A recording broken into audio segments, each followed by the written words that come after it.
welcome to Retro Warriors episode 398. Woo! As always, I'm your host, Justin Baker, and as always, I'm joined by resident old bastard, Chris Saturn. Hello. We're so close to our episode 400 extravaganza on Kabuki Quantum Fighter. Cannot wait. We're going to double feature it with Low G Man. You were doing Kabuki Quantum Fighter? I thought we were doing Kakuto Shojin. Ah, shit. They sound so similar. I think Kakuto Shojin is actually worse. I like Kabuki Quantum Fighter, so I'll give you that. All right. I think it's a fun game. Yeah, you're the one.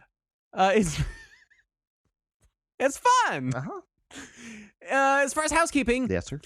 I'm not going to keep hammering it every episode, but I do want to mention we're on the social medias. We're on the TikToks and the YouTubes. Justin, and the stop Tweeters hammering it. and the Instagrams, where I talked about it last episode. We are trying to make a more concerted effort to have an online presence and get new listeners and be out in the wider world of the internet. I feel like we've been too insulated in our little Discord bubble for too long. And I want to get out there and find some new people to listen to us talk about Kabuki Quantum Fighter. And force them into our Discord bubble with us. And I will, and then say, no, come over here. It's much nicer. I will say this. If you have ended up here because you found us on social media, please tell me. Right. Please tell me. Because Justin then gets I know, no metrics and is desperate for information. Then I know that it works. So please, if you are a new listener, please tell us how you found the show. Please tell us how you got here. And then come into the Discord bubble. It's much nicer inside. We love it in there. You get out of that. The larger social media space. That's scary shit. No one shows up to tell us that Dark Souls is the pinnacle of all game design. It's great. Also, a reminder, we do a monthly game club, and in our Discord, you can join it and play a game with us, and you should do that. We've been playing Mario Golf and Metroid Fusion this month.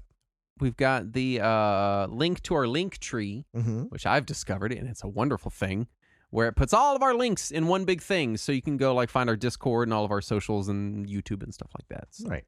Hopefully I remember to switch the link to that whenever I post the show. My week, Steam Next Fest happened, I think. I feel like it happens all the time. Right, yeah. It feels like there's constantly something causing I mean, I feel like it's specifically Next Fest. I don't know if I'm just have memory loss or something, but I feel like they're just... I mean, there's always a next thing, so maybe they are. I don't know. But on the Steam Next Fest, their whole thing is these are games that are coming out that have demos. Yeah. And the System Shock remake demo passed across my, casual browsing of the Steam store. And it looks really good. And I was like, man, I've never gotten into System Shock. I've only ever played the second one, and I didn't stick with it, and I've never played the original, and I love the entire, cyberpunk, rogue AI, dystopian future aesthetic. Right. It's dumb that I've never experienced System Shock. So I was like, well, I'll go back to the first game. And I look, and I see that the Enhanced Edition has been fully rebuilt in the Source engine and provided as a free update for anyone that has the Enhanced Edition. Which I've never played any edition of it because the Enhanced Edition of the first game came with System Shock 2 when I bought it. And I didn't know how old System Shock was. It's an old game. I thought it would be kind of semi-modern-ish like System Shock 2 feels. And I went and played it, and I was like, oh, I see. This is an old PC game. Yeah, it's... And so I was playing it on my deck, which is not a keyboard and mouse. True. And keyboard and mouse seems to be what the game expects. Yeah, because the first one was, 93, 94, something like that? It feels like Duke Nukem 3D. It feels like it's somewhere between Doom and Duke Nukem 3D. Technology-wise, I have no idea when the game came out. It looks like it was 94 is when it came out. Okay. And that's 2 years before Duke Nukem 3D. Okay. So it's in the Doom, Duke Nukem 3D window. Yeah. It was still Doom clone era. Yeah. It doesn't feel like a Doom clone, except for that it is first person, and I'm sure at the time was compared to Doom. Yes. But really, just such a cool idea for a game that, man, it's just... It's old. Did you try the demo of the new one yet? I tried to download it on Linux, but apparently it doesn't work on Linux, so you have to like manually change the Proton version to Windows, and then it will kick the Windows version into gear. And long story short, no, I haven't. Oh, okay. I want to, but I keep forgetting to. Yeah, I keep meaning to too, and then forgetting. It looks real good. Tell it to download right now. No, it looks real good. Well, I can't download it while I do a show. Oh. Earlier, Courtney was like, "Can you fix the internet?" And I was like, "Yeah, go to my Steam Deck and pause Like a Dragon Ishin that's downloading." She's like, Nice. "Thank you." I couldn't. So yeah, tried to get into it. I might just wait for the remake, but then I'm concerned that I'm going to like it a whole lot, and then I'm not going to be able to play the second one because it's going to be old. Yeah, it is pretty. Even the second one is pretty old, so yeah. I can understand.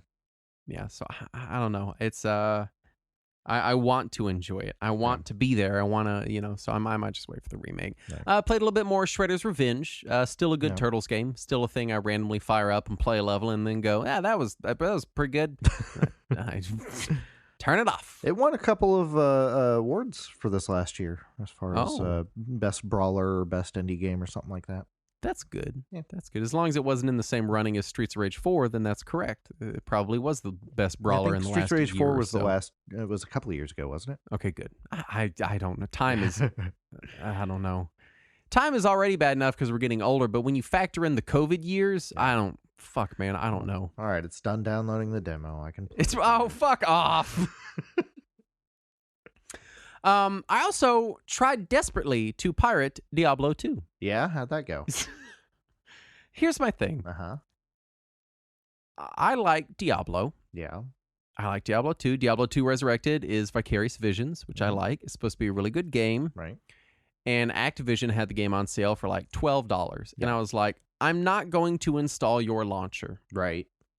But if I can pirate the game and I really enjoy it, I may give you $12. Right. But I'm not going to play the game through official means. Right. I refuse. Because you don't want to install Battle.net or whatever. Because I don't. Yeah, Battle.net sucks. And then on deck, it sucks even more. And I'm just like, just fuck it. So I pirate Diablo 2 Resurrected. Just try it out. See how it is. If I really love it and I play a bunch, whatever. This is when I learn that to play the game single player, you need to check in online every 30 days. And so on the one hand, I'm like, well, my pirated game didn't work. Boo-hoo, woe is me, et cetera, no big deal.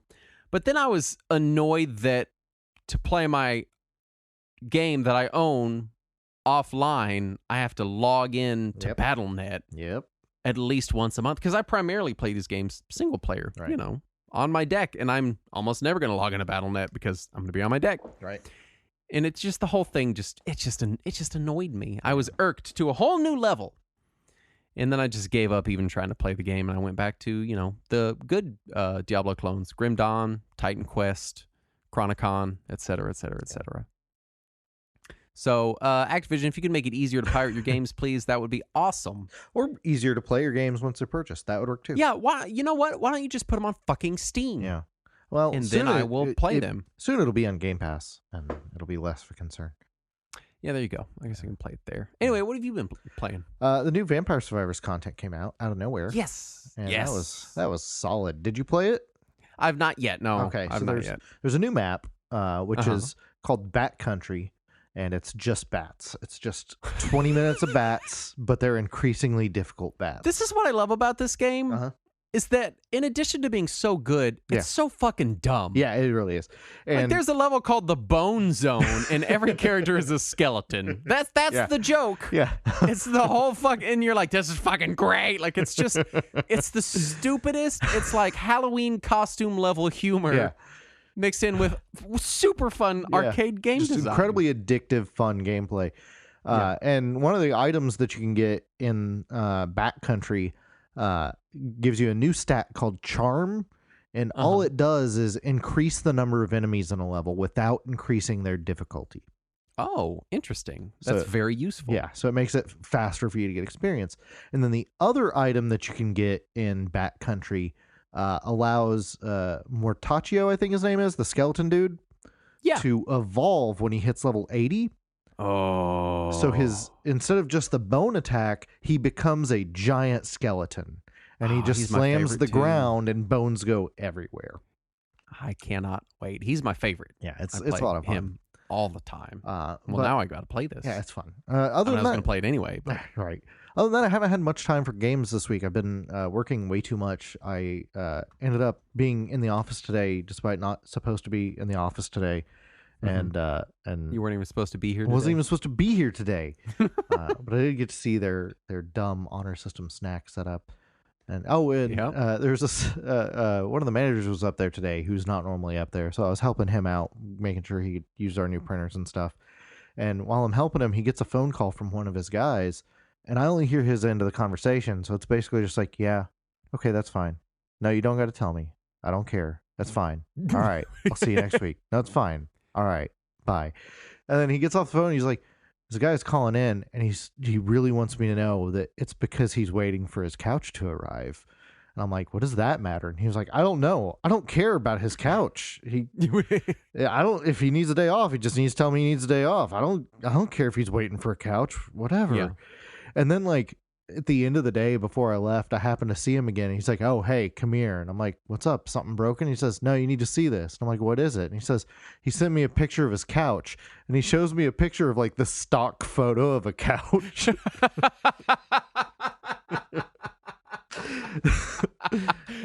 took off a Shutterstock. Oh man, it looks so bad. It looked like he copied it from the IKEA website or something. Why didn't he just be like, I'm sick today? Right, that's my thing. Just be like, oh, I got a sinus infection. Sorry. So me and that manager guy were just joking about it for like the next 20 minutes. Like, oh man, you got to see this couch I got, and just sending each other like pictures of random Haverty's websites, random and shit. Couches. Yeah. Yeah, so today was spent with couch jokes. It's just couch jokes. Oh, God. You know what you should do to that honors system snack bar is go eat half a chocolate bar and leave it there, and then rip $1 in half and put that in the little honors donation Put 2 quarters box in there and just take half a chocolate bar. Put 1 quarter in there and just grab a couple of Cheetos, but not a whole bag. Yeah, just every time you eat a Cheeto, put a penny in it. I wish there were 100 Cheetos in a bag. Yeah, come on, Frito-Lay. What the fuck is up with all these wimpy Cheeto bags? It's like maybe 30 in here. Ridiculous. Let's do the news. Yeah. It's our second show of the night. I don't know if that's coming across or not. I don't know if anyone's feeling that, but you know. Fortunately, this is a very regimented topic, so it'll be fine. Right, it'll be great. First up, Take-Two Interactive says they'll need to enact a cost reduction program as they're not making enough money. Yeah, for people who are not familiar with Take-Two Interactive, Take-Two Interactive is the publisher of games like Red Dead Redemption and Grand Theft Auto 5, which is the highest grossing media product of all time. So, money. What are you fucking doing with it? Yeah, specifically, they were complaining about Midnight Suns not making enough money last calendar year. Did you buy too many small islands and you're fucking strapped for cash? No, they were complaining about Midnight Suns not selling well enough in the last calendar year when it was released like 2 weeks before the end of the calendar year. So I don't know what they're doing. I don't know what they're doing. Oh my God! I also read buy Hawaii or something like. What? I also read that the head designer of the XCOM reboot games and the studio lead for Fire Access both resigned today. Oh, I see. Yeah. Also, they announced Civ 7 is in development. Oh, all of this is not sounding good. Yep. So, you know, it's important that they enact cost-cutting measures because GTA Online is not making enough money, I guess. Jesus Christ. Yeah. Not making enough money. Yeah. Well, you see, we're not making all money that exists. Thus, we are not making enough money. There is still money that we haven't yet made, and that's unacceptable. We don't own all of the money yet. We plan to get there soon by cutting costs. Yeah. Jesus Christ. Shadowgate is getting a sequel via Kickstarter. Yeah. That's Shadowgate is one of those games that I see mentioned all the time, and I don't know a fucking thing about it. I don't even know what genre it is. It is a first-person text adventure / point-and-click adventure, originally on the Apple II. It was eventually ported to NES, and it got a lot of love on NES for being one of the few like dark, mature games on the system. Was it the one that had the weird gray gargoyle on the front cover? Yes, sir. That is the one. Nah, that's why I know Shadowgate then. Yep. Weird gargoyle. Nintendo says profits are falling, but they're giving their employees a 10% pay bump. This is the opposite of Take-Two. Yeah, the inverse of Take-Two's situation. Yeah. So kudos to Nintendo. I know we have a lot of complaints about them. We do. But this is something. This is good.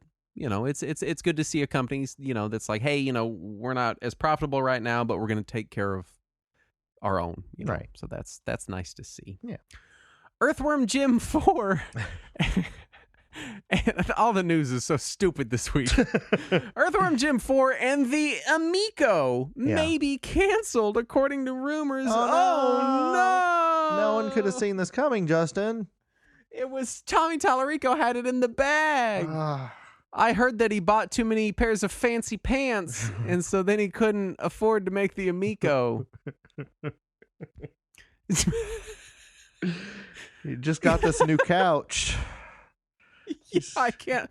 I'm sorry, guys. I just got this new couch. I can't make the Amico anymore. And he just sends you a link to IKEA.com. All right, Tommy, you can just say you don't want to make it. You don't have to fucking be weird about it. No, I'm busy with my couch.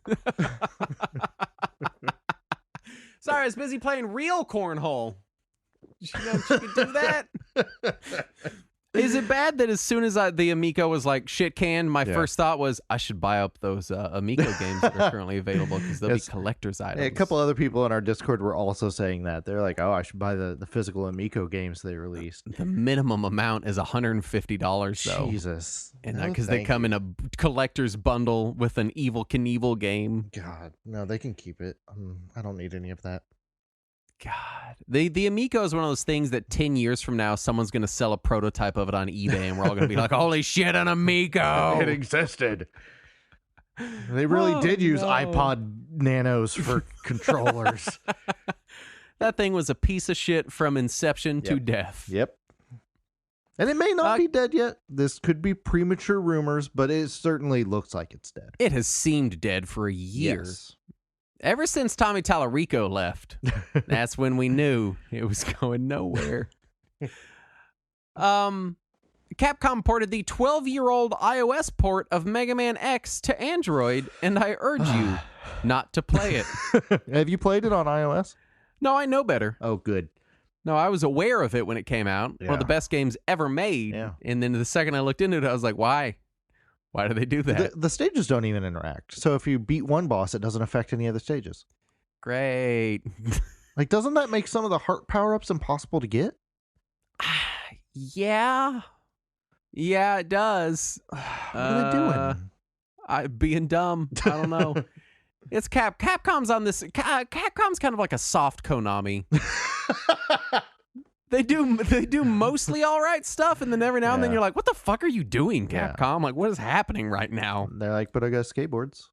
Yeah, but we got the scamped boards. New photos of the Smash Bros. Slam Fest event from 1999 showing off the old costumes have been unearthed and posted on the internet. And it's fucking awesome. It's ridiculous. It is just people in giant Nintendo mascot costumes in a wrestling ring beating the shit out of each other. Really, they need to bring this back, is what I'm saying. I don't know why. As soon as I saw the first Smash Brothers commercial, which was just that, it was Nintendo mascots in a field knocking the piss out of each other. Right. I was like, this needs to be like, this is what Kaiju Big Battle needs to be. It needs to be this. Right. You know, and you know, these days with the third parties in there too, you could put a guy in a Sonic costume in there.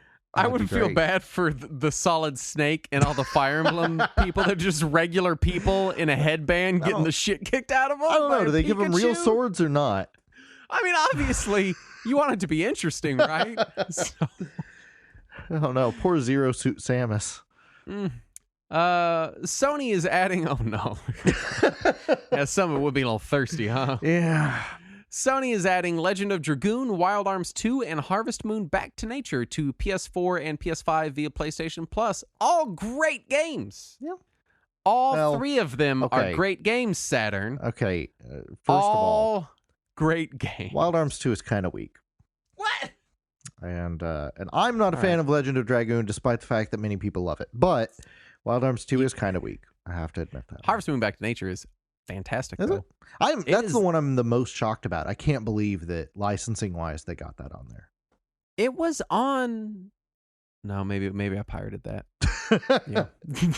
I was gonna say it was on PS3 as a classic because I had it on my my PSP, but I think I might have pirated it. Well, the Back to Nature is awesome. The PS3 era was before Marvelous took back the rights to the series, though. Oh, okay, so yeah, very well may have been then. Yeah. Yeah. Harvest Moon Back to Nature is great. If you've never played a Harvest Moon, it is the one to start with. Nice. It is I think the most pure Harvest Moon experience. Nice.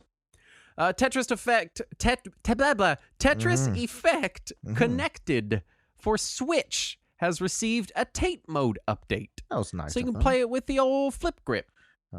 I'm a little jelly because I don't have the game on Switch. For people who are new listeners, that's Tate mode.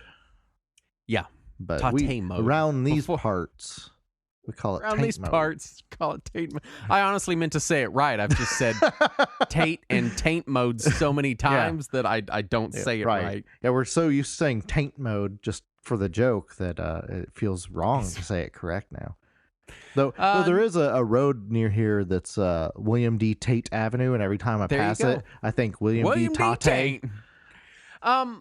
I was just talking about Tetris Effect before we were recording, and man, that game, they just keep packing the content in. Oh, yeah. What a great game. Yeah, I just got the Switch version. I meant to play it on the flip grip before we recorded, but it's still doing its update. My fucking 2 gigs of System Shock installed in a minute, but the fucking Switch is taking forever to install Tetris.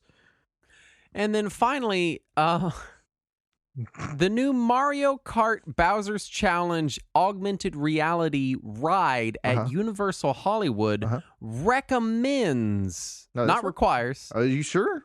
I read in the article that they said that the recommendation is in place so that they work with a staff member if they are above the size requirement and wish to ride the ride. I see. Recommends a waist size of 40 inches or less. And the internet media went and found a couple of people on Twitter that were upset by this and decided that they spoke for the globe. Well, that's how media and Twitter works. That's always how media and Twitter works. Let me give someone, this is an exercise here. If you're ever reading an article and you're like, people are complaining about this is ridiculous, click on the link to the Twitter account that they're claiming is putting something on blast or clapping back or whatever, and just see how many followers they have. It'll be 12. Because the article you sent, they wrote a whole article about some complaints a guy lodged on Twitter. He has 98 followers. I have more followers than him. And I'm not saying that followers are an important aspect of social life. I'm just saying that if you're going to write a news article about it, this is just a random dude. This is the news equivalent of going out on the street and being like, hey, what do you think about this? Oh, that's what you think? I'm going to write a whole news article about it. So here's why I posted that story. Not because I think that it's an actual story, but because this is a Mario Kart ride. And if the waist recommendation is 40 inches or less, I don't think Mario fits in that. Which means I don't believe these are Mario Karts anymore. My illusion is shattered. And also, it's called Bowser's Challenge. Is his challenge trying to get in the seat? Because Bowser's also a big guy. Yeah, he ain't going to make it. Here's the thing, though. I looked at the ride. Yeah. And it is 2 people per cart. Right. Which, that's their problem, Saturn. Oh, they're cramming 2 fucking people in a cart. Yeah. If they just did 1 per cart like normal, then Mario would fit just fine. The rule is if you have 2 people, one of them has to dangle off the back. That's the rule of Mario Kart. Yeah, and then you trade seats while saying, hi, I'm Daisy, right? Yeah. You have gangly Waluigi hanging off the back of your go-kart, just looming over you. Juggling turtle shells. Luigi is so close to being a horror character. He's like right there on the edge. Anyway, that brings us to our topic at hand. Yeah. What is our topic, Justin? What is Zelda? Is it a country? What is it? The boy or the girl? Is it an animal? What is the fairy Zelda? Why are there so many fairies? Why does Zelda want so many triangles? Why is this all in the notes? I wasn't sure if you would get all the way to why does Zelda want so many triangles, but I needed to include that sentence anyway. Just now I want to make like a shitty Link to the Past ROM hack. It's just a dumb Link to the Past. It's just like, Link, I need you to bring me all the triangles you can find, and because I need them. I'm building a pyramid. So if you bring me all the triangles that you got, and you got to fight this pig man. He got my triangle. It's the last one I need for my pyramid. It's just like that's all the dialogue. 800-piece pyramid puzzle. I need my triangles. When I was a kid, we would do puzzles on the coffee table, and we'd leave them up all week, and we'd eventually finish it. My brother would always hide the very last piece, of course, in his room, so that he'd wait till we finish it, and then he'd come in there when no one was in the room and complete it. Right. That's what Ganon did. He waited until their triangles were almost done. He took that last little triangle bit, and he fucked off, and they can't find him now. Dick. This is all in-game dialogue. This is the sage explaining everything to Link. This is what Sahasrara has to tell Link. Yeah, this is it. The fucking pig took the last fucking triangle. This topic came about because we talk a lot about genre in the Discord. Correct. And we talk about a lot about genre because we use genre all the time. There are so many games released right now. There are thousands of games coming out every single month. Yeah. And so genre, in a way, is more important than ever because wading through this sea of video games means you want to know what you're looking for. And unfortunately, genre designations suck real bad. And they particularly suck when it comes to Zelda. They particularly suck when it comes to everything. Let's be fair. True. But Zelda is a very prominent example of a game that people argue about. What genre is it? And we're going to give a definitive... And it doesn't help that the series has shifted genre a bit here and there. We're going to give a definitive, inarguable example, and we're going to show our math and prove why our conclusion is correct. Is any of that going to happen, Justin? I don't think so. I do want to cover initial thoughts, though, because for Zelda in particular, it literally never occurred to me that there's a debate over what genre Zelda is until I started listening to podcasts and going to retro gaming forums and stuff as an adult. Because in my head, Zelda was Zelda. Zelda games were Zelda games. They were their own genre unto themselves. And that was it. Granted, this was in an era where we got a lot less Zelda clones. Yeah. I feel like Zelda clones are on this sort of reverse bell curve where there used to be a lot and then there weren't very many for a while and now there's a lot again. But it never occurred to me. I was like, Zelda's just Zelda. It's its own special thing. Yeah. See, one, I thought we were just using Zelda as a starting point for just a general genre discussion, but it is. But I still would like to touch on it. As far as Zelda specifically, I remember this debate in the 90s. I remember around the time that Ocarina came out, because that was a year after FF7 came out, and so Final Fantasy VII was the new hotness at the time. And suddenly, everybody outside of Japan learned what a RPG was, and people were saying, "Well, why doesn't the N64 have RPGs?" And then several magazines started saying, "It's getting an RPG with Zelda: Ocarina of Time." Yeah, and a lot of people were like, "Wait, no, no, it's not." And so that was where I first saw the conversation, was the pushback to that, and then other people trying to defend it, and then the waters just kept getting murkier. I did some science. You did a science. I'm a scientific man. I ran a Twitter poll. Oh, I thought you said you did a science. Asking people what genre Zelda was. And the options were action RPG, adventure, RPG, or something else. Well, you left off the correct answer. I know. 0% of people selected something else. Yeah. 57% said adventure. Action RPG is the next up. So before we get into what some of these words even mean to us and why they're effectively useless in the modern era. Yep. Let's talk about action adventure. Yes, because that's how Nintendo used to define it. That is how Nintendo used to define it, and this does seem to be the most prevalent choice, but it begs the question, does it have RPG elements? Doesn't that make it an action RPG? And what exactly is an action RPG? Is it only the opposite of a turn-based RPG? So I would say that I don't necessarily believe it has RPG elements because it predates most of those RPG elements. And when you look at where Zelda came from versus where the RPGs came from, they seem to come from different roots, even if they have grown to be similar in some ways. And I would say that Zelda's an RPG as much as any game where you play a single character is an RPG. Well, and this is kind of getting into the next topic down, which is what is an RPG? And the technical term RPG was... rocket-propelled grenade. Is Zelda a rocket-propelled grenade? And yeah, kinda. That's the question.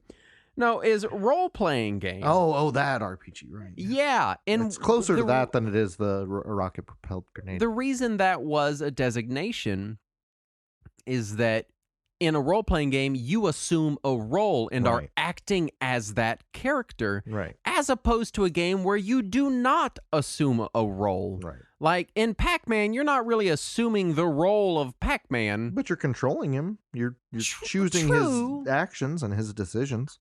I guess, but it just, you're not making any real meaningful decisions. There's right or wrong decisions in Pac-Man, right? Well, sir, if you ask Pac-Man champion Billy Mitchell, he will inform you that there are a lot of decisions to make in that game. When you look at something like a tabletop role-playing game, which is, where RPGs really kind of got their start, in Sorry, you're not being the little sorry piece. Right. You don't actually have to say sorry and pretend to be apologetic. That's not part of the game. You're just moving the sorry piece around the board. Right. But in Tunnels and Trolls, you are being this character and trying to act the way that character would in that situation. Right. Right? And that's why RPG made sense. It's the difference between, a game, a video poker game and Atari's Adventure, and that's why it was useful. But now the vast majority of games are character driven. Right. And by the most primitive version of the RPG designation would be RPGs. Right. I don't know that anyone, if you were to take someone forward in time from, 1986 to now and show them an Assassin's Creed game, first of all, their head would explode out the back of their skull. And, but once they got over that, they would be like, oh, it's an RPG.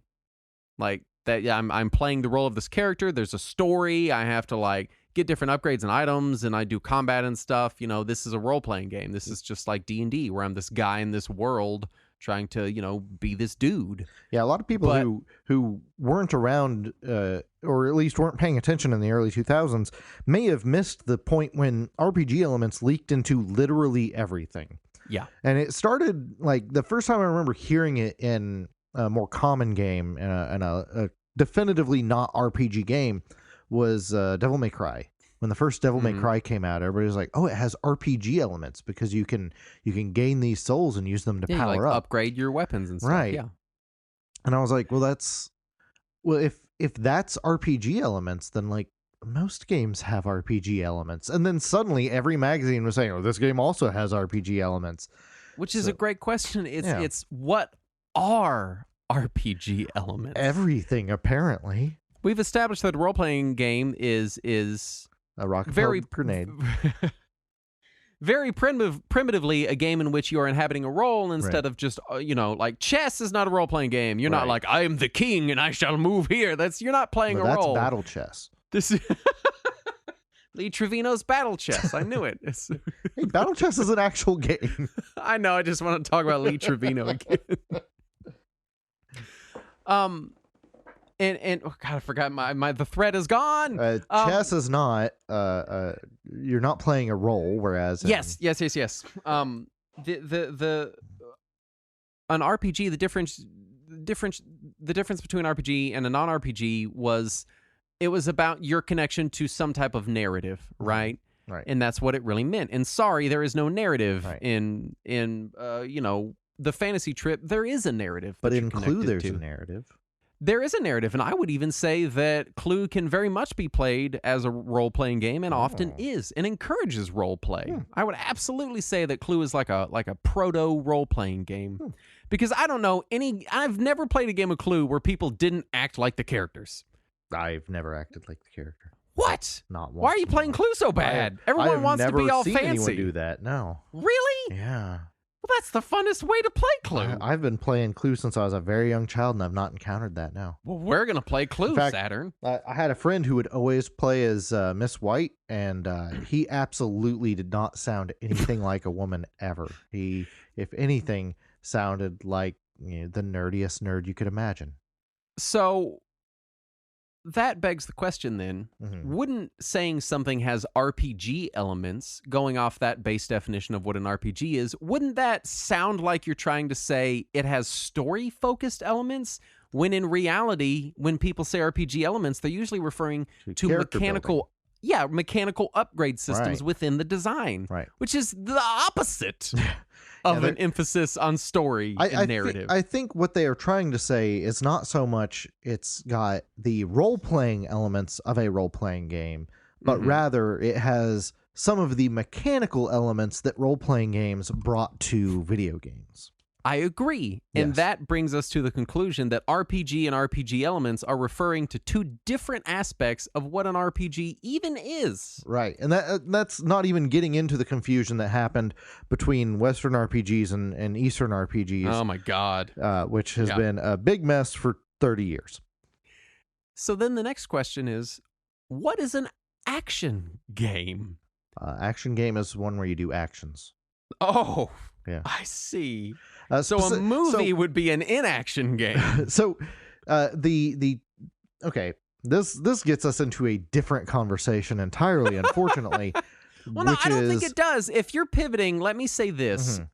I think action game was very much used as kind of a reverse side of the coin to an RPG, where an action game was, hey, it's mostly about the action. There's not a lot of story going on. I would disagree. Okay, then lodge your complaint. So this is where I see the conversation slightly pivot to one of my bigger complaints about the whole genre discussion in video games, which is early on, when I'm talking like Atari era, NES era, early arcades, when they were trying to describe the different games just so people would know what kind of game it was, which is important. That's a thing we all need to know if we're going to find a new game to play. We want one that plays similar to what other games we like to play. They didn't know what words to use to describe the games. And so when they were trying to come up with these genre descriptions, classifications, they stole them from movies. And that was the worst idea, because movies are different than video games. And oh my, no, Saturn, I know. You can't say that. Bold claim. It's true, okay, aside from Kojima games, movies are different than video games. Because video games have the gameplay element. Exactly. In a movie, all you need to know is what is the movie about. Yes. That is the only vector through which you're going to experience the movie. And that's about it. You don't need to know how the movie was made or how it mechanically functions. Even then, there are some times when a film's genre is about that. Because they'll say, oh, it's an indie movie. Well, or it's an art house film. Yeah, or it's a documentary. That doesn't tell you anything about the story. It just tells you what kind of movie it is. So even in film, genre is sometimes a little murky. Is it just about the story? Is it about the design? It depends. And then when we get to video games, we have the genre of the story, the genre of the gameplay. And that's been a huge issue from the beginning, and it didn't help that they used terms that they stole from movies, and action was one of them. Because when you think of an action movie, you know what you're talking about. You're talking about your Die Hards and your RoboCops and your Rambos. Yes. And so when we saw action games early on, it was those, typically. It was the games that were frenetic and fast-paced and had heavy action. Yeah, stuff like that. Bad dudes. And then they also used it to describe Mario. Well, when it falls apart then. Yeah, it starts to fall apart. So we had to come up with another term, and eventually we decided platformer was the term for Mario. But some action games are also platformers. So then it begs the question. If action is a genre designation based on, I guess we'll say, the tone of a game. Yeah.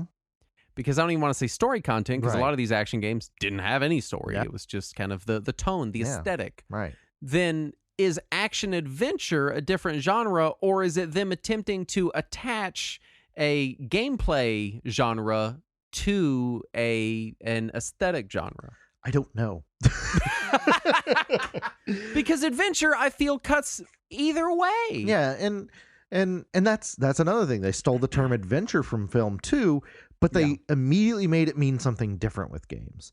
Yes. And then so there was also a divide, for people who don't remember, between all of PC gaming and all of console gaming throughout most of the 80s and 90s. Mm-hmm. It wasn't uniform like it is now. And in the PC gaming world, adventure meant things like Zork or Maniac Mansion or Loom or Monkey Island. It was your text adventures, your point-and-click adventures. That was adventure game. Right. Games that put an emphasis on the story unfolding and your interaction in it, but not necessarily on gameplay. Exactly. Whereas in the console world, adventure was games like the Atari game Adventure. Yes. So it was... in which you walk around, find keys, open doors. Yes. There's a dragon.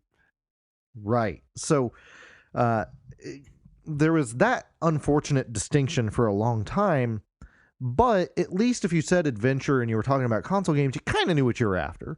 And Zelda kind of fell into that. It was very similar to adventure, just more technically advanced. Which feels like such a weird statement to make, but is very true. Yes. You know, in many ways, adventure was a game where you walked around, found keys, went through mazes and corridors, found weapons like swords. Found weapons. It you know, at a very primitive level. It is very similar to the first. So the first Zelda is obviously a much more expansive experience. Absolutely, yeah. But you can see the DNA there. And then, you know, you've got games in between, like Venture on console and like Ultima on PC, which was more of an RPG, but still felt like the game Adventure. Mm-hmm. And so things started to split off to where on PCs, a new genre formed. Instead of being called Adventure, it was called RPG, even though it wasn't really anything like tabletop RPGs anymore. And now my head hurts again. So so far, all we've done is illustrate how completely useless all of these genre designations are. Correct, yes. And if we're going to talk about useless genre designations, I do want to talk about Metroidvanias. Okay. And I want to bring it back to Zelda as our use case. Okay, yeah. This is our guinea pig. Because, frankly, if you look at the gameplay loop of Super Metroid and Link to the Past, if you ignore the fact that one is a platformer and one is overhead, it is almost an identical gameplay loop. Absolutely. It is Zelda is very similar to search action games. Mm-hmm. The difference that I've been able to ascertain is that in search action games, the entire game is the dungeon. Right. There are few or no safe spaces. Right. And the only differentiating factor is that Zelda seems to fluctuate between safe spaces, which are towns and stuff, and dungeon zones. There's this delineation between the two. Even separating the idea of a safe space, just the designation of overworld and underworld feels like a big differentiator from Zelda likes and Metroid likes to me. Yes, you know, and that's harkening back to D&D, which is where I take everything back to, which is in D&D, it's commonly referred to now as what's called the mythic underworld. It's this idea that there is this overworld, this overland, these wilderness adventures, but then the underworld is this mythical place that operates by its own rules, and stuff doesn't make sense, and it's weird, and there's horrible monsters, and it's strange, and whatever. Right. And Zelda feels like it's playing to that, but then at the same time, why does that feel like it changes the genre? I don't know. You still get items that unlock areas that you backtrack to by way of traversal functionality. Yes. Like, how is bombing a wall after you get bombs different from shooting a red door with missiles? Like, it's not. So on paper, no, it's not at all different. But if I tell you I'm in the mood to play a Metroid game and you handed me Zelda, I would say, I like this game, but this isn't what I wanted to play. And I agree. Yeah. But why? Because there's an extra element to gameplay that is in the actual interface, be it platforming, be it overhead, be it first person, because we also should at least mention things like Metroid Prime, where on paper it has the same general gameplay as Metroid, but it feels so different that I personally can't even play it. It's it's tough because with games, genre, ideally, genre would tell you aesthetic and tone, story, or like what kind of story you in for. It would tell you mechanics. Right. And it would also tell you the general flow of the moment-to-moment gameplay, because I think the difference here that we're running into between whatever the fuck Zelda is and a search action / Metroidvania game is that Zelda has this different flow to it. Yeah. There's I feel like Super Metroid is very much like it's this constant tension for the whole game. Yeah, it's true. In Zelda, it feels like it rises and falls. Yeah, because you go into a dungeon, you leave a dungeon.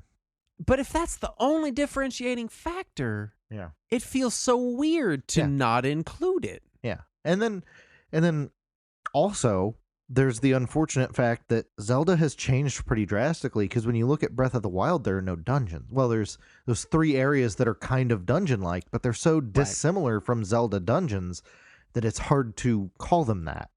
Right. And then you get into the question of, especially with Breath of the Wild, where Breath of the Wild feels more like an RPG than any Zelda game before it. True.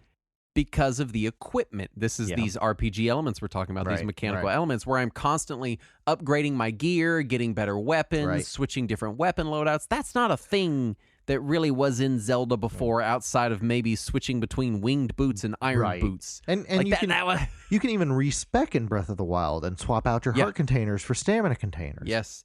And so I would very much say that, and this is where it gets weird, right? Because this is where it gets weird.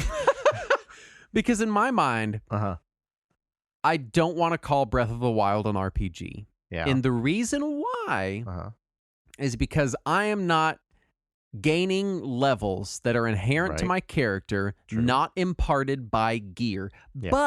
But if instead of hearts and effort, it was an HP number and an MP number that I was increasing or decreasing with those little statues, then it would suddenly feel like it. I probably would be like, oh, it's totally an RPG. Right. But then that's the stupidest designation ever. But that doesn't make any sense. Well, now let's again look at the Zelda franchise as a whole, because when you look at the difference between the original Zelda games, the top-down ones, and Ocarina of Time forward, on paper, they have a lot in common. But the number of enemies around is much less, and the combat is much more in depth once you get to Ocarina of Time and higher. Because if the combat had remained the way that it was in the original games, we would have 3D dot game heroes. Yeah. Which is just the original Zelda's combat in a 3D environment. Right, with Dragon Quest jokes tacked on. That's fantastic. That's the game. Yeah. But instead, it tried to emulate the combat of Zelda 2, which is also a different genre and possibly more RPG-like. Well, Zelda 2, I think I would be most prone to call an action RPG game. For some reason, I don't want to call it an RPG, and I don't know why. Because it's probably the second most RPG-like after Breath of the Wild. It even has experience points. I don't know why. Yeah. I don't know why I don't want to. I don't want to. I agree with you that it mechanically and definitively is, but I don't want to call it that. That seems wrong. Right. And I don't. I can't figure out exactly what it is. You know what would ruin this entire episode? What? As if Nintendo just announces The Legend of Zelda RPG and it's a spinoff like Mario RPG was. You know what? That would be fucking awesome. I would love the shit out of that. Oh yeah, I would play the fuck out of it. Oh man, that would be so cool. Yeah. That would be so cool. But why don't they? God damn it, Nintendo. Right? God damn you. But no, but yeah, I don't know specifically what it is that makes me not want to call those RPGs, but I don't either. There is something that doesn't feel RPG to me. Yeah, and then the question just roots back to, then what is an RPG to me? And I don't know that I can answer that. And I don't want to use the cop out, I know it when I see it, because that's not a good answer. Because we need a definition for these things in order to use them as descriptions. Mm-hmm. But we've been fighting for decades about what those definitions are, and no one has come up with an answer. And yet we still keep using these terms as if they are useful descriptions.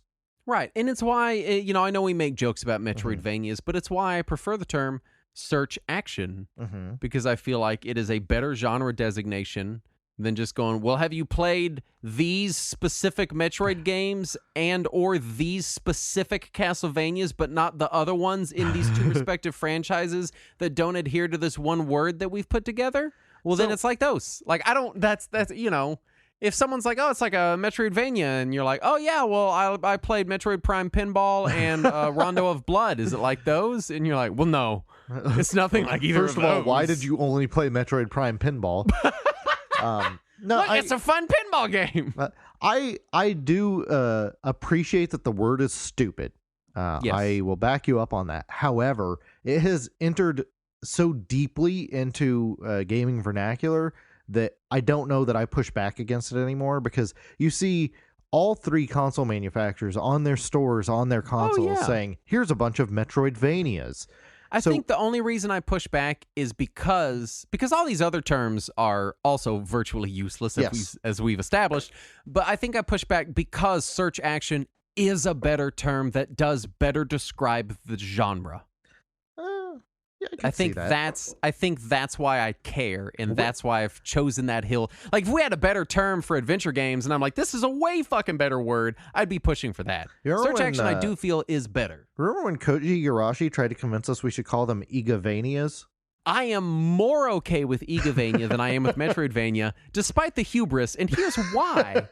Is because it's you specifically saying, hey, the Igarashi designed Castlevanias are what it is like. Because that is specific. That is true. If you just say Metroidvania, both of those franchises have a bunch of games in them, and a lot of them are really different from the other ones. Here's the thing. Igarashi also worked on the PS2 Castlevania games. Well, they count too then. I gotta make my bed and lie in it. I don't know if they do. They're pretty different. So it's gotten so tricky. Adventure in particular is ridiculous. Yeah, it's become a minefield because there were so many different definitions. Is like a movie adventure? Is it like the game adventure? Is it like a point and click adventure? And it's none of them are the same thing. I do want to talk about the clone designation, like Doom clones. And I want to talk about why it was used and I think it's because it's so useful. It's so useful. Yeah. Like if instead of Metroidvanias, they said, oh, there's Symphony of the Night clones. Yeah. That's a better description. Yeah. That's more accurate, and it doesn't presume that you're aware enough of both franchises to know which of those games and those franchises you're referring to when you say Metroidvania. Right. And I think that's why the clone thing has persisted all the way to today with Souls-likes, which is basically saying a Souls clone. Or roguelikes. But here's where it breaks down. That they're not like Rogue? They're not like Rogue. I don't know how many people out there have played Vanilla Rogue. but it's kind of like calling Zelda an adventure like. Yeah. Okay. There are elements, but man, Tangle Deep is not really a lot like Rogue. I would say it borrows some base design elements, but I don't know how far I'd go. It's like saying that FTL is a Space War like. Oh, God. Yeah, it's a Ralph Bayer's Brown Box like. Just a ball in a cup like. But I think the problem is Yeah. the like and clone designations are extremely useful until those respective games become long-lived franchises or so diffuse that it loses all meaning. Looking at Doom Clone, if someone, I mean, obviously Doom Clone is a pretty famous one, but if someone just coming into gaming and you're like, oh, it's a Doom clone, and they're like, oh yeah, Doom Eternal, I played that, and you're like, no, like old Doom. Oh yeah, Doom 2016, I played that. No, older Doom. Oh, Doom 3, that weird kind of horror one. No. So really, it should be changed to Doom 1 and 2 clone. Yeah, but it also is sometimes in a like aesthetic way applied to games now that just kind of look like Doom. Yeah. They call them boomer shooters. Yeah, now, I've heard the term boomer shooter, but I've seen it applied to games that look like Doom. I've seen it applied to games that look like Quake, and now I've seen it applied to games that look like Quake 3. And that is such a wide range. I thought a boomer shooter was referring to games like Left 4 Dead because there are enemies in that game called boomers. And Left 4 Dead was a very different kind of... Also a very different game. FPS experience. Yeah. And so I just assumed that. And then someone's like, no, it's old FPS style. And I'm like, why is it called a boomer then? They go, because boomers play them. And I was like, I don't think you know what a boomer is because they don't play Doom. Well, some of them do. Maybe, sure. I mean, but not some very geriatrics are playing Elden Ring, but that's not the point. Yeah. Just generationally, right? They, it was the Gen Xers that were at best playing Doom. And I feel like Gen X always gets forgotten. I'm like, these fuckers were in between all this shit, and nobody ever wants to talk about them. Nobody's like, oh, fucking Gen X. Like they just get like forgotten about, like they were in the day, right? And so the clone designation loses its usefulness. Like right now, we're in an era where Souls-like just means it's a hard game, and when you die, you lose currency. Yeah, and also there is another delusion there where you see a lot of games that are clones or like games that get mixed with other genres to try to make something new. Like you saw Hollow Knight, which was a search action game, but it also had some Dark Souls like elements with the really difficult combat, and you drop your currency, and you have to there were several ways in which it was like Dark Souls. I believe the enemies respawn every time you save, stuff like that. So it combined those two, and you started seeing people say, oh, it was a Souls-like Metroidvania. But then there were a lot of games that came out that copied Hollow Knight, and people just started calling it, oh, it's a Souls-like. Well, no, it's not really. It is a Hollow Knight-like. But you don't want to say that because suddenly it's more words, and it's getting complicated. And and then Hollow Knight is obviously more niche and specific and less widely played than something like Dark Souls. Yeah, and it's caused even these clone terms to start to muddy to the point where we stop knowing what they mean. Let's talk about genre designations that make sense. Yeah, are there any? Racing game. Oh, yeah. It's a racing game. Baseball game. Baseball-wise, I'd say sports games. Yeah. Although I wish there were two sports genres. I wish there was sports simulation and then arcade sports. There is those are the two genres. You've got your simulation sports, your arcade sports. I'm okay with those. Those make sense. Although at the same time, Forza has RPG elements. True. Yes. Like a lot of them. Yeah. And I've always just called it the car MMO because that's what it feels like when you're playing it. Yeah. Yeah. So then it's a racing game with RPG elements? That doesn't sound right. That's fine. That doesn't sound like how I would sell a game. And then I know you're always on about how horror is one of the most useless Yes. genre designations. Yeah, and it pisses me off when because I love horror as a genre. I like reading horror, I like watching horror, and then I look for horror video games, and they're just like, this one is horror. I'm like, that doesn't help me at all. I want to know what kind of fucking game I am playing. Yeah, Resident Evil 2 Remake and Five Nights at Freddy's are both horror games. Yeah. That doesn't feel right. That feels like someone fucked up somewhere. Yeah, and that frustrates me because I see a lot of there's a couple of subreddits that are designated to horror games, and one of them is called survival horror, and you would think that means that it is horror games that have survival elements in it, and people post shit like Five Nights at Freddy's on there, and I'm like, this is a technically a horror game, I guess, but it is not a survival game. Well, for me, when I play horror games, I'm trying to survive them without shitting my pants. So every horror game is a survival horror game to me. Right. And honestly, the term survival horror is stupid and didn't make any sense when we only use it because Resident Evil 1 had a terrible translation. Yes. But the term was coined, just like Metroidvania was coined, whether or not it makes sense. I think... And this is kind of the current answer to the genre issue, is that, and let's backtrack a little bit. Yeah. I think the issue with genre is that there is a lot of cultural baggage that comes along with it. Yeah. So people know when you say Metroidvania what that means. But for people to know what that means, they have to know what that means. Right. They have to be informed. Yeah, you have to be in. You have to be in on the lingo. You know, it creates this exclusiveness where if you're on the outside, you know, like a lot of the times so I dictate every message I say in Discord because I'm usually walking. That's how I get my 10,000 steps a day. Right. And my wife hears me talking sometimes in the Discord, and she's like, "That's just complete gibberish." Like the things you're saying. And I'm like, it makes sense to 400 people on our Discord channel. True. But you're right. Yeah. It is fucking gibberish. Right. And there's something to be said for the fact that whenever you're talking to certain people that have certain knowledge and skill sets, you use certain jargon to shorthand things. Right. Because I don't need to explain all this shit. I'm not a fucking AI program in Metroid Fusion. You can infer plenty of things. Adam. But it does feel like when a company is trying to sell me a game, they seem monetarily incentivized to try to get me to infer things about their game that may not be true, that they never actually said, because all they did was make an inference. Yep. And I filled in the blank. And this is where we come to the problem, I think. Yeah.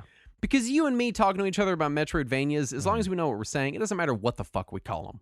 Right. Does not matter at all. Yeah. We could call them red door likes because there's red doors and you got to shoot them with a mist. Doesn't fucking matter as long as we know. Yeah. But where it does run into problems, and I think this is where we have complaints, is when companies are trying to sell games, they're using these like they are buzzwords. Yep.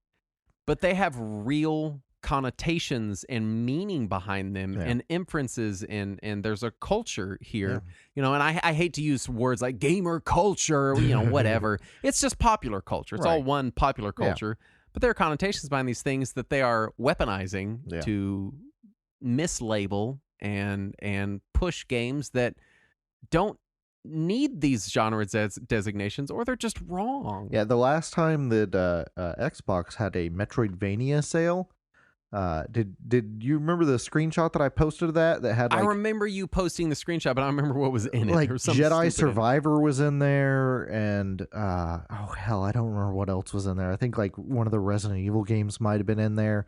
It's just so dumb with just random shit was put in there that is not what I would consider a Metroidvania at all.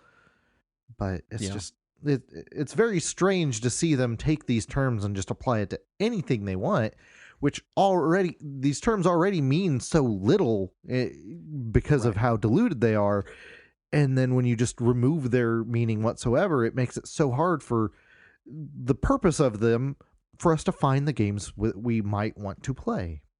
And then you run into the issue where the modern fix is the idea of the tag cloud, right? It is this group of tags that are latched onto something, and Steam has it. It's a little cloud of tags. It's just like 10 or 15 little, maybe not even that many. It's usually like 6 or 7.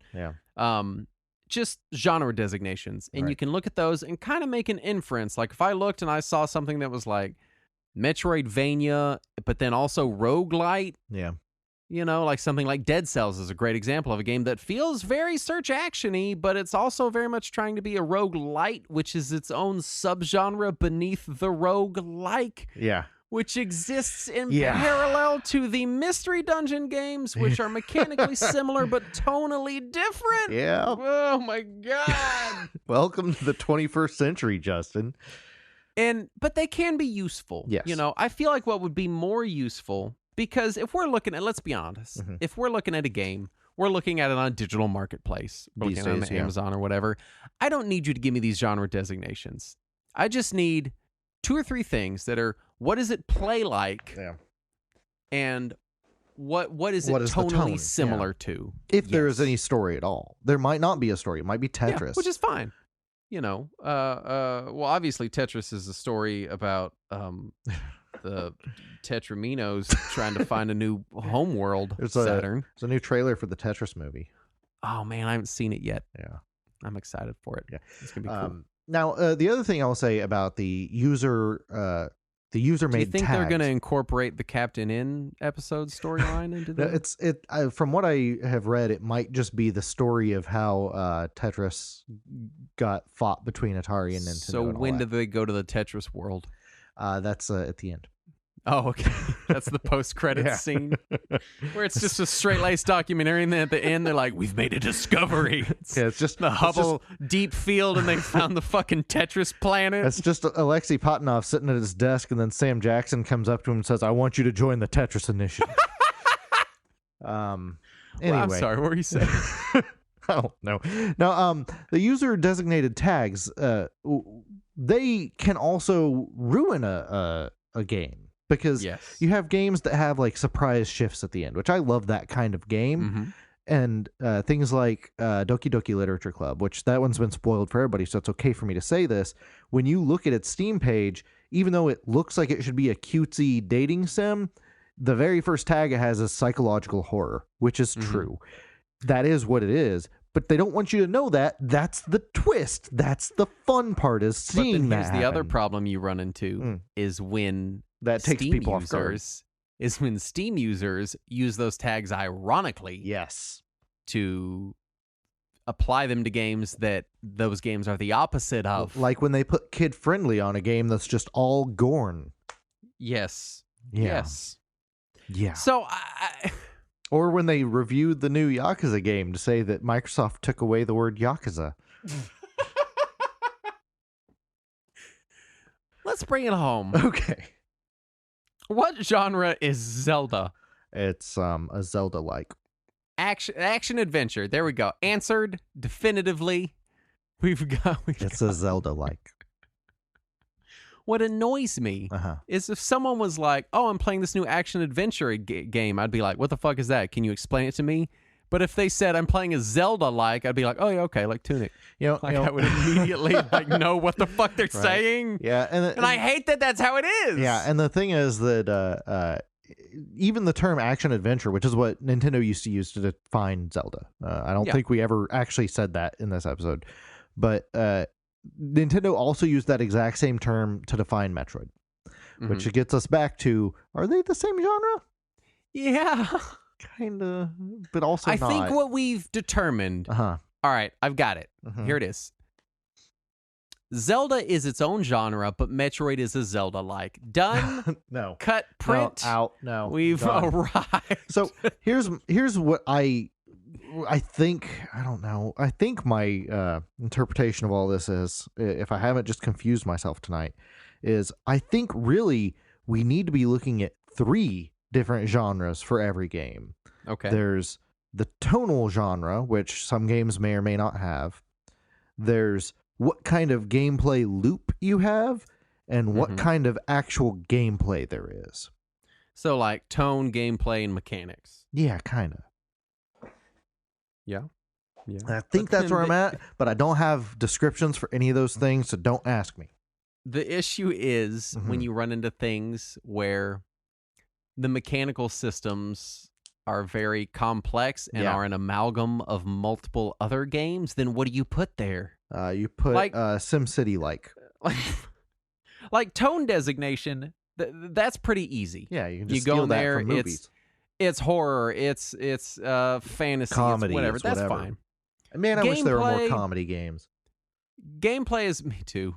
Gameplay is more specifically like moment to moment, like turn-based battles, right. or action combat. I don't like the It's the action RPG. combat. But then when you're talking larger mechanical systems, there's no shorthand words for these. That's the problem. We don't have the terminology. Really, you just got to give it likes. You got to be like, oh, it's an Assassin's Creed like. And you're like, oh, I'm like a guy running around getting different stuff and getting in fights, and there's a big overworld. There's like, okay, I get shit. that. Yeah.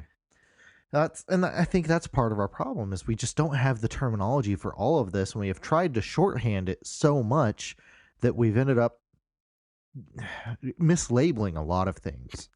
I think a lot of the problem is that the game industry has not ever made an effort to label mechanics in games. And it's always just, oh, it's like that game. And I think part of that is because most of the industry seems to see their products as throwaway consumables, and a very small part of the industry sees their work as art. But those people are so desperate to try to get any attention that they'll keep using these broken terms just to get their product out there. I think the point we've run into is that the games industry has never been in a more dire need of actual long-form games journalism. Yeah. And the kind that isn't just advertisement. Yes. Like, 20 years ago, I didn't need you to, at length, explain a game to me. But now I kind of fucking do. Maybe, yeah. Oh, Jesus Christ. I don't even know what the fuck that game is. That game's like 4 different games that they smooshed into one game and lied about. It says right on the cover, it's stealth espionage action. Oh, well, problem fucking solved then. I guess we got it. If you peel off the sticker next to it, it says acid trip. That's the rest of the sentence. Now, if you peel off the sticker, it says escape from LA like.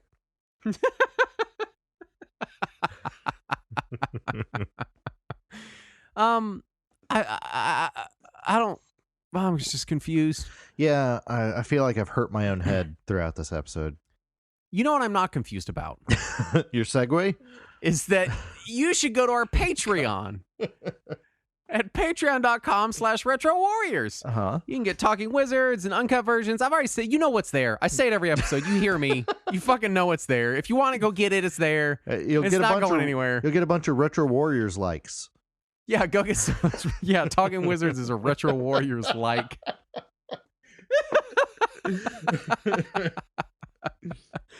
We are on the socials. I think Talking Wizards is a Between Two Ferns like.